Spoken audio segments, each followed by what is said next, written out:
Hey guys, it's Justin with SunMed Myrtle Beach here with a little bit more information. So we had two senators the other day, Wyden and Merkley, reintroduce a bill offering a regulatory alternative to the impending hemp ban. They're pushing for strict limits on THC, which is fine, 5 milligrams per piece and 50 milligrams per container.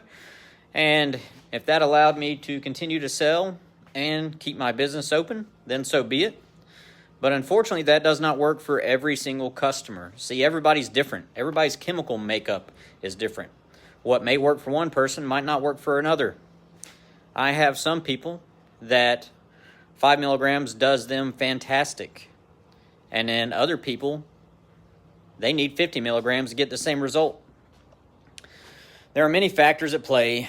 That's why it's always good to start low with any product and work your way up to finding a therapeutic dose that works for you. More is not always better, okay?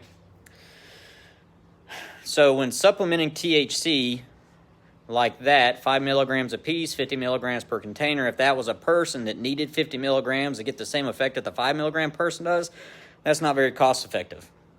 But that's not my main thought about this.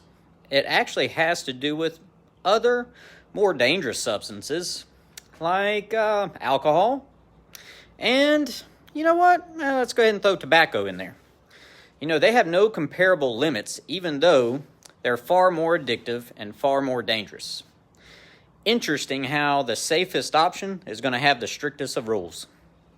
You know, right now, I could go into any liquor store, any other store, buy some booze, the poison. You know, you got to pick it. Pick your favorite poison. And I could buy enough to consume that would kill me today. Now, I'm not suicidal. I've never been suicidal. You couldn't pay me to be, so just so everybody knows that as well. But you could do that, and there's nothing stopping them.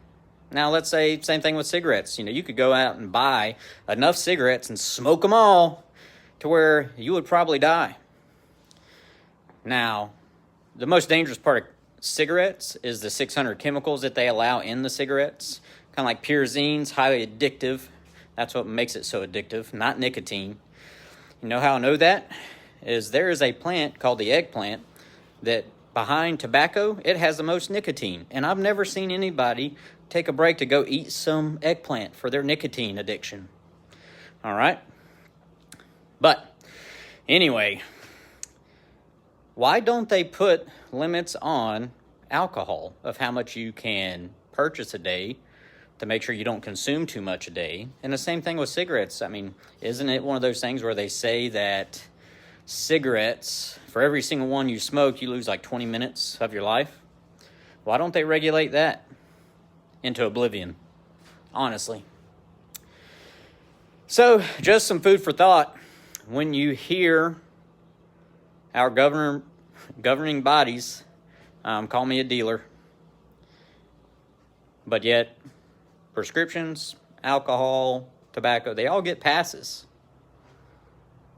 Maybe because they keep everybody sick and diseased, where cannabis itself is a healing plant. Keep that in mind. Hope you guys have a great day. God bless.